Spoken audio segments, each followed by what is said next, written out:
I've talked a little about this concept that we sometimes have to help our kids redefine winning. Now, let me start with a story, a true story, one that I've mentioned in an earlier video, but it's the essence of what it means to redefine winning. Here goes. I was at one of my son's track meets in high school when two ladies next to me in the stands, they started to get, I'll say, rambunctious. You see, one of their daughters was, at that very minute, running the 1600 meter race. That's 4 laps around the track. The daughter, I slowly realized, was in second to last place. You know, at first I kind of just shook my head since the young lady was only beating one of the other racers. She was second to last. But when the girl crossed the finish line, she turns, she looks up into the stands at her mom, and she gives her 2 big thumbs up. Now, the mom, I hear her say, she did it. She ran her PR, her personal record. That's the fastest she had ever run that distance. That's a win. That's redefining winning. Now, some people might hear that term, redefine winning, and see it as an excuse, see it as some sort of justification for not winning. But that's absolutely the wrong way to interpret that term. I believe wholeheartedly in the individual. I believe that when we compare ourselves to others, we diminish ourselves. Now, let me go. I'm going to repeat that because it's how important I think that concept is. When we compare ourselves to others, and far too many people do that too often, when we do that, we diminish ourselves. We diminish our uniqueness. We diminish our individuality. And we diminish that which makes us different from everyone else. That young lady I watched at that track meet, her understanding at such a young age that she wasn't there to compete against the other racers. She was there to compete against herself. Now, if you watched a few of my other videos, you know exactly what I'm talking about. She pushed up against the boundaries of her abilities, and she broke through. She broadened herself. She bettered herself. That's what's so important about understanding the power of redefining winning. Parents get so obsessed with winning. And the real problem with that is that very few people actually ever really win. For now, let's keep this strictly from the perspective of a child. Elementary school, middle school, or high school. What can they actually win at besides some sport they're competing in? Well, there are a few things, like it could be getting the highest grade on a test in class or doing great on a school project. Your class ranking, maybe picked for first chair in the orchestra, or getting the lead in the school play. Those are all things that a school-age person can win at. Best grade, lead in the school play, all things that are not sports related. So yeah, we can win in things other than sports. But, like I said earlier, there's only room for one winner. And all the other participants are what? Losers? Of course not. Here's a quick story. My son was in the school play. I think he was either a sophomore or junior in high school. That's when he did it. He did not have the lead role. Far from it. He had some big part. But his part was fun. He got to say a few funny lines that broke up the audience, and he had a blast doing it. When they performed their play for the school, and I think they do that in most schools, they perform for their classmates, he got numerous cheers when he walked on stage. He got big laughs from his classmates, and he loved it. He had a great time having just a small role. It fit him perfectly. Now, let me do a short aside here. Every kid should be a part of the school play during middle or high school. Every kid. It doesn't necessarily have to be even a part in the play. It could be just building sets or working the stage during the performance, lights, sound, whatever needs to get done. There are all kinds of jobs that have to be filled to put on even a small production play at school. Please encourage your son or daughter to be in the school play at least once. And you should encourage them in middle school. So if they realize that they like it, they've got more years ahead of them to do it again.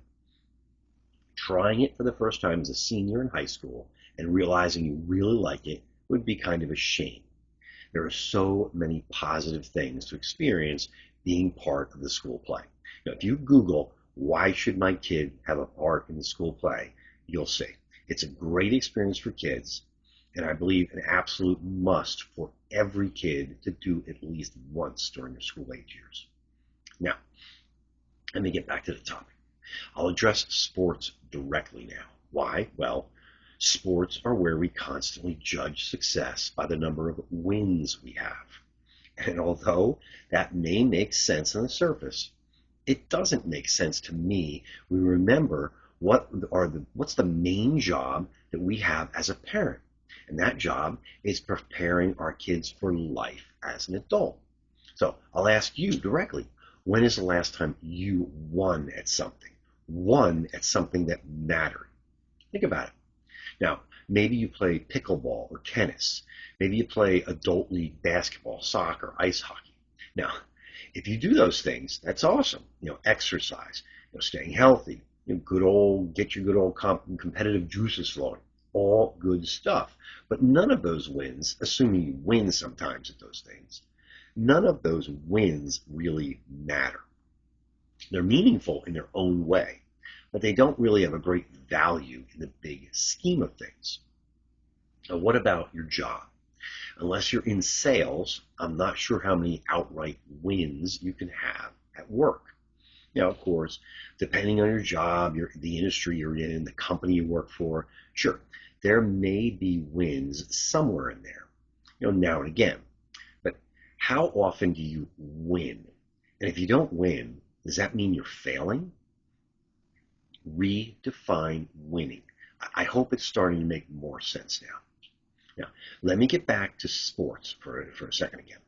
NCAA college football. Every year we have to watch some top 10 ranked team play a scrub team, the classic podunk U. Geez, those are the games that end with a score of like 0-52. Are they silly? Well, the reason they play those games is twofold. Money for the small school, and second, some exposure. But is that all those small teams really get out of those games? Now, I've never asked a player on one of those Division II teams. Maybe I'll get the chance someday to do that. But I bet they look forward to those games. Why? First, they're really not expected to win, so that takes that pressure off. And second, they get to play against some really high caliber players. Think about that. If you play some adult league sport, have you ever had the fantasy to have the opportunity to play against a star from that sport? Let's say you're a woman who's played tennis your whole life and you find yourself in a pickup doubles match with the Williams sisters. Maybe a soccer player, and you see Lionel Messi take the field to have some fun playing within your rec league. How cool would that be? Are you focusing on the fact that there's no way you're going to be able to beat that opponent? I don't think so. Those Division II football players may not have any real chance of winning, but that doesn't mean those games are not fulfilling and meaningful to them. Redefine winning. As a parent, you need to help your children understand that wins come in many forms. The young lady I talked about at the beginning of the video, she was a winner. It didn't matter that she came in second to last in that race. That is not how she measured her success. And she was better for it. Think about this. It's sad to think about the competitors in that race that came in somewhere in the middle of the pack. And, like the second to last place girl I described, they ran their fastest race, but with the wrong attitude. They may have looked at their finish as a loss, even though they ran their fastest race. That's a shame. Now, here's a quick story about my son when he redefined winning. One of the things I did as a parent was I always encouraged my son to try something new every year. It didn't have to be a sport. One year it was piano lessons.